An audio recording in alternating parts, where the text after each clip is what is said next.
کے دوران خاموشی، قرآن مجید کی سماعت، علماء کرام نے اور بالخصوص احناف نے ان کو مراد کیا ہے، ان کو قرآن کی تلاوت کو مراد نماز امام نے والی قرات کرنا بھی ہوئے تو مقتدی خاموشی دے نال کی سماعت۔ نبی پاک علیہ الصلوۃ والسلام رائے فرمانے، حضور نے فرمایا صلو کما رأیتمونی اصلی، نماز ہی میں پڑھو جی میں کو دیکھو نماز پڑھتا ہوا۔ اور آج کا سلام جو موضوع ہے وہ ہے نماز کے واجبات کے حوالے سے نال۔ کل بھی نماز کے واجبات تقریباً کوئی 13 چیزاں بیان تھی چکیاں، آج مزید ابوتے چلتے پہ ہوں، ایک دفعہ ایک بھلا ایک دورات بھلا کچھ سبق چلتے پہ ہیں۔ تو پہلا نمبر تو یہ ہے کہ فرض نماز دیاں پہلیاں 2 رکعتاں میں قرات دا واجب۔ اچھا ان کے بعد واجب، سنت اور نفل دی ساریاں رکعتاں دے اندر قرات دا واجب۔ نمبر 2 سورہ فاتحہ دا پڑھنا، نمبر 3 سورۃ فاتحہ پڑھنا، اور ان کے بعد جناب سورۃ فاتحہ کے بعد کوئی بئی صورت یا کوئی بئی تلاوت قرآن میں کہیں جا کے تلاوت کرنا، ایک بڑی آیت یا 3 چھوٹی آیات، اتنا اندازہ ایک واجب ہے، ایک اور زیادہ سنتی اور زیادہ مستحب۔ نبی پاک علیہ الصلوۃ والسلام کی قرات ہوتی ہے، بعض دفعہ صبح کی نماز کے اندر لمبی قرات، میاں نمازوں کے اندر درمیانی قسم کی،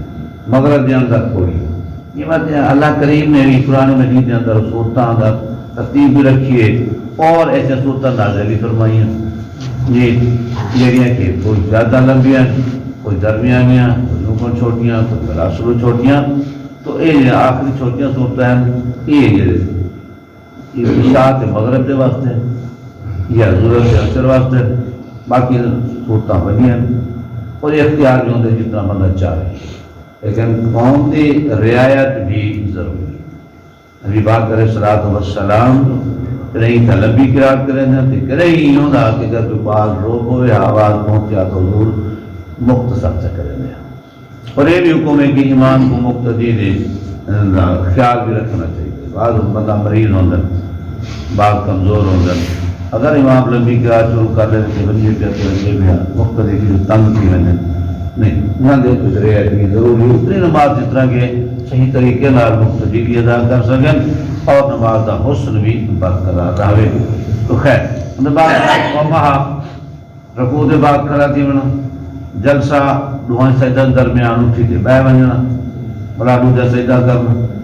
اچھا نمبر 6 ہے کہ پہلا تحیات، نمبر 7 ہے کہ دعا قاعدہ یعنی دعا تحیات جگہ پر تحیات پڑھنا، تشہد ادا کرنا۔ نمبر 8 ہے کہ ترتیب ارکان، رکنا کو ترتیب کے نال ادا کرنا۔ نمبر 9 تعدیل ارکان، ہر رکن کو تسلی کے نال ادا کرنا، اطمینان کے نال، جلدی نہ کرنا۔ نمبر 10 ہے کہ تکبیر قنوت، دعا قنوت کو پہلے تکبیر۔ نمبر 11 قرات قنوت، جتنا دی 3 رکعت قرات کے بعد تکبیر بھی آخری ہے، دعا قنوت بھی پڑھنی ہے واجب۔ اچھا نمبر 12 ہے کہ تکبیرات عیدین، عید کی نمازوں کے اندر بھی 6 تکبیرات جاتی آتی ہیں، یہ واجب ہے۔ اچھا نمبر 13 ہے کہ سجدہ تلاوت، وہ آیا کہ سجدہ پڑھی ونجے جن قرآن مجید دا سجدہ لازم کی وجہ تو اتھاں نماز کے اندر ہوئے یا نماز دے باہر ہوئے یہ سجدہ کرنا واجب کی وجہ ہے۔ اچھا آج چلتے پہ ہیں گزرے جناب۔ نمبر 14 ہے کہ امام کو جہری نمازاں دے اندر بلند آواز دے نال قرات کرنا۔ جہری نمازاں کیا ہیں؟ صبح دی نماز، مغرب دی نماز، عشاء دی نماز، ماہ رمضان دے اندر تراویح دی نماز، ماہ رمضان دے اندر وتر دی جماعت، اور ان کے بعد جناب جمعہ دی نماز، عیدین دی نماز، یہ ہیں جہری نمازاں۔ یہ اندر امام قرات اونچی آواز دے نال کرے۔ اگر امام نے انہاں نمازوں دے اندر قرات دل دے اندر کی آواز بلند نہیں تھی تو سیدہ صاحب لازم آ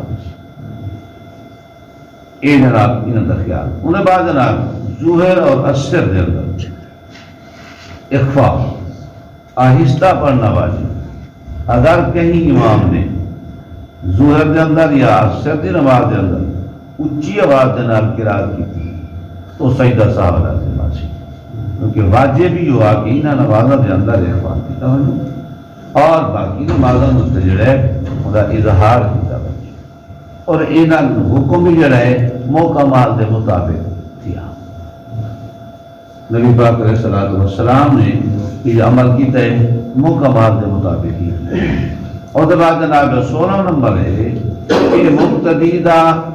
امام دے پیچھوں خاموش رہنا یعنی امام قرات کریندا پیا ہوئے تو مقتدی خاموشی دے نال قرات کو سماعت کرے قرآن میں دی گئی آیت جو سورہ اعراف دے آخر دے اندر ہے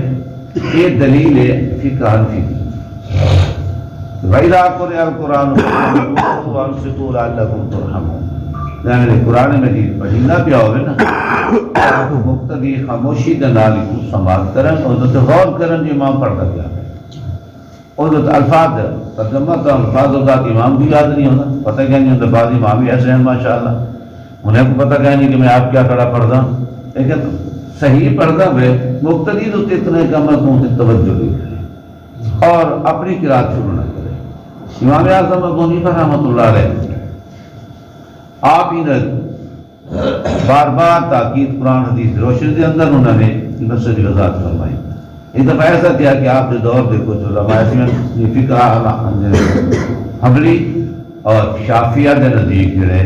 وہ آدن کے امام دے پیچھے سورۃ فاتحہ پڑھ گئی قرات کری گئی لیکن امام ابو حنیفہ سے فرماتے کہ نہیں مقتدی امام دے پیچھے خاموش رہتے وہ سنیں انہوں کی دلیل کیا ہے تو اس دور کے علماء نے وفد بنایا انہوں کے امام صاحب مناظرہ کرے سوں بات مباحثہ کرے سوں اس کو کیا کرنے پہ ہو یہ نہیں کرنا چاہیے مقتدی کو پیچھے پڑھنا چاہیے آپ جو لوگ پہنچے نا تو آپ نے انہیں کہوں فرمایا بھی یہ دسو تو پڑھے جو جڑے حضرات ہیں سارے گفتگو کرے سو یا کوئی ایک بندہ کرے سی انہوں نے سارے ایک بندہ ہی کرے سی کیونکہ سارے اگر گفتگو کرن پہ گئے تو کہیں گال سنے سی اتنا بدنظمی تھی سی تو آپ فرمایا کہ اپنا آپ کے بڑا مقرر کر بھی لوں جہاں تھوڑا عالم بڑا مور ہوئے نا وہ میں نے گفتگو کرے انہوں نے کہتے ہیں سارا فلاں بندہ جڑے یہ تو میں گفتگو کرے سی یہ سوال جواب کرے سی آپ فرمایا اگر یہ جیت گیا ان کی جیت تو سارا دی جیت ہو سی نا اگر یہ ہار گیا تھا سارا دی ہار ہو سی ہی دا بولن سارا دا بولن ہو سی ہی دا خاموش تھی من سارا دا خاموش تھی من ہو سی اگر جی آپ مسئلہ تھا پہ حل کر دیتا مسئلہ تو صاحب پہ حل کر دیتا ہے ضرورت ہی کہیں رہے گے بعض بات ضرور مقصد یہ ہے کیا امام جڑا ہوتا ہے نا وہ قوم کا نمائندہ ہوتا ہے اللہ کی بارگاہ جلال سارے اقتدا پہ کریں جو ان پیچھو امام پہ اللہ ہوتا ہے ان امام جو ہے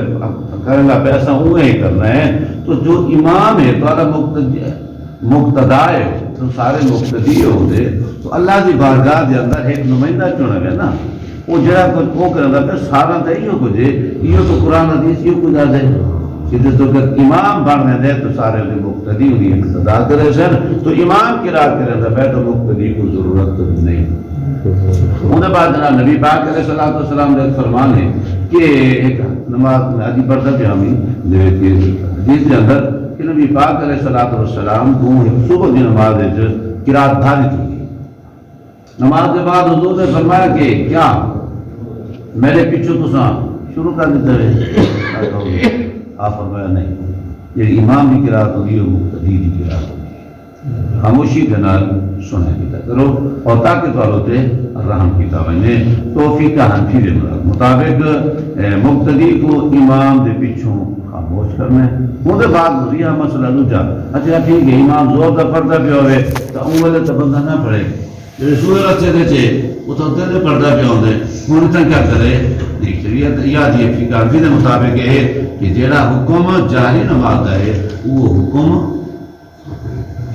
اخفا نماز ہے ظہر اثر ہے قرات امام تک رہنا پہ نا اتنا تو اچھی آواز کا کرنا پیا تو سنتے پیا تو سن تو نہیں سنتے پہ لیکن امام قرات کرنا پہ تھوڑا مدعا جڑا ہے اللہ کی بارگاہ میں پیش کرنا پہ تھوڑا امام ہے جڑا کچھ وہ آتا پہ تھوڑا منشا بھی ہوئے جو تھوڑی منشا ہے تھوڑی عرضیاں اللہ کی بارگاہ میں تھوڑا پیش کرنا پہ اچھا ان کے بعد رہا ہوں سورہ وسطے روئے تاری مقتدی خاموش کی چنا پرسی اگر فجر مغرب عشاء ہوئے تاری امام قرات کرے سی تو مقتدی خاموش اور ان کے بعد جناب نمبر 17 اہم مسئلہ ہے ادھر غور کرنے ہوتے ہیں وہ کہ امام دی تابعداری امام دے تابعداری کا پیچھو پیچھو امام دے پیچھو پیچھو آنے اکثر تھیتا کیا ہے جناب مقتدی کو ود ہے اگو کی ود ہے مقتدی بھی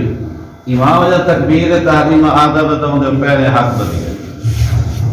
لیکن امام وجہ تکبیر آدھا پہ اللہ رب برات رکھوج رہندا پہ وہ پہلے وہ امام بعد چردہ پہ مقتدی پہلے کر دے امام وجہ رستے وجہ مقتدی سجدے میں پہلے گیا پہ جی ایویں جناب والا امام وجہ سلام سجدے پاسے پہلے مقتدی ہوں پاسے سلام پہ سارے کیا یہ کئی دفعہ ایویں تھے لیکن یہ کیا ہے ادھر جب امام کو پتہ کو دے بعد ویسے جلدی کرے سی اقتدا ختم تھی گئی جب اقتدا ختم تھی گئی نماز کی تو ایک جو اہم بہت طلبگار ہے کہ پیچھو پیچھو یہ ہو ابو پیچھو اینا ایک مقتدی آتے ہوں کوئی امام بھی تابعداری کروانا اچھا ہوں 17 نمبر کیا ہے کہ امام بھی تابعداری کروانا 18 نمبر پہ کیا ہے لفظ سلام جناب نماز کرنا السلام علیکم السلام علیکم انہا لفظاں کو آنکھنا بھی بات ہے یہ ہم جناب 18 بجے بات علماء نے پتہ نہیں کتنا زیادہ لکھیں لیکن میں کوشش کر کے کہ موٹے موٹے گالیاں انہیں کو مد نظر رکھتے تاکہ سنن والے دے ذہن کی گال بہ بنے دسن والے کوئی آسانی ہوئے نماز کے موٹے موٹے مسئلے یاد کرنا یہ ضروری ہے اللہ تعالیٰ تمہیں کو نماز صحیح پڑھن دی توفیق عطا فرمائے اب انشاءاللہ ٹائم لگ زیادہ تمن پہ ویندے گالی لمبی تھی ویندے دہرائی دے بھی ساری جو شروعیت ہے انشاءاللہ دہرائی بھی شروع کرے سنار نال یہ بھی سبحانک اللہ وحی وحی علم شریف میں پڑھنا تسمیات کی حکمین اللہ اکبر کی کریں انشاءاللہ ہندو تبھی وقت لیں دے رہا تھوڑا جائیں میں سکھ دے رہا ہوں سکھان کا نام جو ہے یہ نبی پاک علیہ السلام کا سنا عمل جو سکھیا اللہ تعالیٰ توفیق عطا فرمائے